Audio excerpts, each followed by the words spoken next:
We've come to the gallery at Duke's in Dorchester to talk to the painter Teresa Lawton about her exhibition Tipping the Balance. Thank you for taking time to talk to us while you're hanging your show today, Teresa. You studied painting at Winchester College of Art. Can you tell us a bit about your student years and what did you do after you graduated?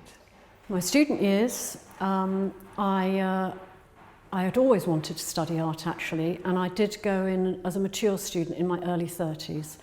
It was an opportunity for me to really explore everything I'd always wanted to do. I think I just took on every aspect of what was available to me. I think being a mature student, I was really hungry. And what kind of things were available? Did they draw and everything? Print it was and... etching, photography. I mean, everything was available to you there. It was a fabulous time, actually. And I did a lot of etching because that incorporated a lot of drawing at the time.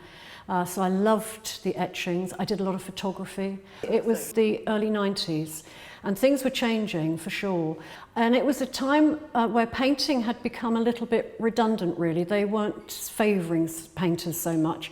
And so they were getting into video art and such like. And so I was very lucky to just be able to explore anything really that I wanted to. And it was a great community for me to be involved in as well. Because I think for the years that I didn't paint, I think I was so hungry for it, and to find myself in a community of other artists and like-minded people was fantastic for me. It was the bit that defined me.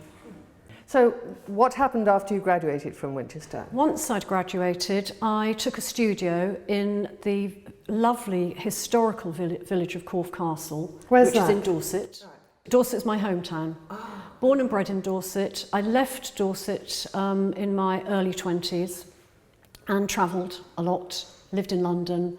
Great time to be in London, the late 70s, punk and everything. And I did a lot of different jobs, not to do with art, but certainly with creative pursuits. I worked as a runner for a fashion designer. I did wardrobe and makeup for a pop band. So I did a lot of those really exciting things that you can do in your 20s, and it was a great time to be in London. It was all happening. And you fabulous time. You travelled as well. Where did you travel to? All over Europe. I did a lot of travelling then. South Africa, California, Argentina. Did a lot of travelling, and that's pretty much what I spent most of my time doing. Lived in Greece for several years, and I had a son and came back to England. And that is why I went to college when I did as a mature student, because my son went to school and I went to college. It was the perfect time to study, actually. And so after graduating, it was the obvious thing to do to come back to Dorset, because I had my son to bring up.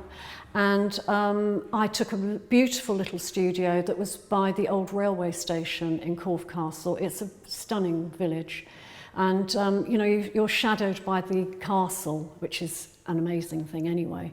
And that's where I started painting, and that's where it all began. I started to do competitions, more open studios, and I got into the Royal Academy, summer exhibitions. So you say on your website that your training and discipline as a painter dominates your practice. So can you tell us a little about your practical process? For instance, when you are outside in the landscape, do you make drawings of ideas for paintings before you prepare your painting surface? And how do you prepare your painting surface? What is your actual practical process? Okay, I used to do lots of drawings. I don't anymore. So in the period of time that I've been a painter, which is 25 years now, I used to do lots of drawings, but I do much less now because as a rule, I will work straight onto the canvas. I walk a lot, I'm out in the environment a lot. I don't really, they're not representational, my paintings, in any way really, except the landscape feeds into the work that I do. There's no doubt that that happens. And I think because I want to work in a very immediate way, I come straight back home after my walks, which I do every day, early in the morning, very early, and I come straight into the studio and I draw straight onto my canvas, and it has to be immediate. I have to have what's fresh in my mind to work straight onto the canvas. That's why they will change and alter over the days that I'm working on them. So you work over a number of, do you work over a number of canvases at the same time? Yeah, I will do that because I work in oils and I like to build up layers. Very often I need those layers to dry. And do you use a palette knife or a brush? I do. Or? I use a lot of palette knife. I use a brush sometimes, but only if it suits. But as a rule, palette knife. And do you mask areas and things like that? Not so much mask areas, no. Most of it is done, that's where the drawing comes in actual fact. You're almost drawing back in to the paint that you've laid down. Right. So, and that's where I start to construct the painting.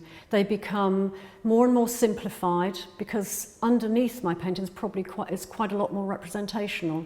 There'll be marks of trees and bits of horizon lines, and then I will simplify it. They become more and more simplified. And is that simplified by layering on top or taking away from something that's all... Both. Oh, right. I will put layers down and I will scrape them off, and then you get these really interesting movements with the paint. So that's interesting. There's a sort of coming and going in the practical process. And I think that's very much how I operate with the way I work.